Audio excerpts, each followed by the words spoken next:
Sa isang tahimik na bayan sa California, may isang Filipina nurse na nagngangalang Maria. Si Maria ay isang dedikadong nurse na nagtatrabaho sa isang ospital sa Los Angeles. Sa kabila ng kanyang abala sa trabaho, hindi niya nakakalimutang umuwi sa kanyang bayan sa Pilipinas tuwing may pagkakataon. Isang araw, habang naglalakad siya pauwi mula sa kanyang shift, dumaan siya sa isang tindahan ng lottery tickets.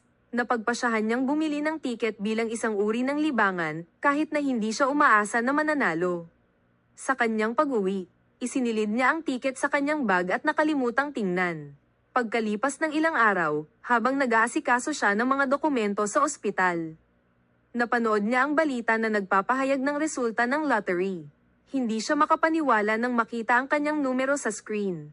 Napag-alaman niyang siya ang nanalo ng jackpot na umaabot sa $50 milyon. Nagpasya si Maria na hindi kaagad magbago ng buhay.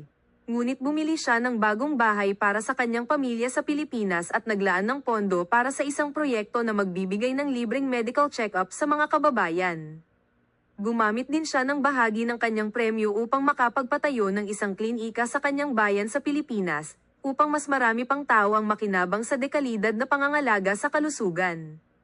Ang kanyang kabutihan at malasakit sa kapwa ay nagdulot ng kasiyahan hindi lamang sa kanyang pamilya kundi pati na rin sa kanyang komunidad. Sa kabila ng lahat ng kanyang yaman, nanatiling mapagkumbaba si Maria, patuloy na nagtatrabaho sa ospital at tumutulong sa mga nangangailangan. Si Maria ay naging inspirasyon sa marami, na ipinakita kung paano ang isang simpleng nurse na may malasakit sa kanyang trabaho at sa kanyang mga kababayan ay maaaring magdala ng positibong pagbabago hindi lamang sa kanyang buhay kundi sa buhay ng iba.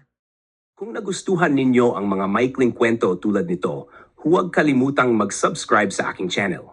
Maraming salamat po sa inyong suporta.